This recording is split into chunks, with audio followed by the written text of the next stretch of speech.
అలాగా జనం నుంచి రావాలి ఈ భూమిలో, రాజయోగంతో ఈ భూమిలో ప్రబలంగా మనం జీవించాలి. ఆ యోగం వచ్చిన వంటి యోగం ఎలాగో అలాగా వచ్చి చేరింది. అలా వచ్చినప్పుడు అది పర్మనెంట్ గా ఉంటుంది, ఉండాలనే మేము అనుకుంటాం కదా.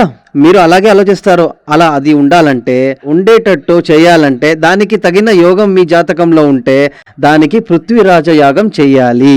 అలా చేస్తే అంటే ఆ యోగం పర్మనెంట్ గా ఉంటుంది. ఇదే విధంగా దిఢీరుగా జీవితంలో ఒక పతనమైంది అని అనుకోండి, అతాటుగా ఒక ఆపత్తి ఏర్పడింది, పెద్ద ఒక జైలు వాసం వచ్చింది. ఎలాగా అన్ని దిఢీరుగా మేము చూసుంటాం. పెద్ద పేరు, ప్రతిష్ట, ప్రశస్తి, ధనభాగ్యాలన్నీ ఉంటుంది. దిఢీరుగా ఒక రోజు ఏదో ఒక ప్రాబ్లం వచ్చి జైలుకి వెళ్ళిపోతారు, లేదా ఒక యాక్సిడెంట్ లో చనిపోతారు, లేదా శత్రువుల వల్ల అతనికి జీవహాని కలుగుతుంది. అప్పుడు ఇలాంటి దోషాలు వచ్చినతో మాక్సిమం అది రాకుండా ఉన్నట్టు చూసుకోవాలి. అది రాకుండా ఉండాలంటే మీరు మంచిగా జీవించాలి. దానికి ఒక ఉపాయం నేను చెప్తాను. మీరు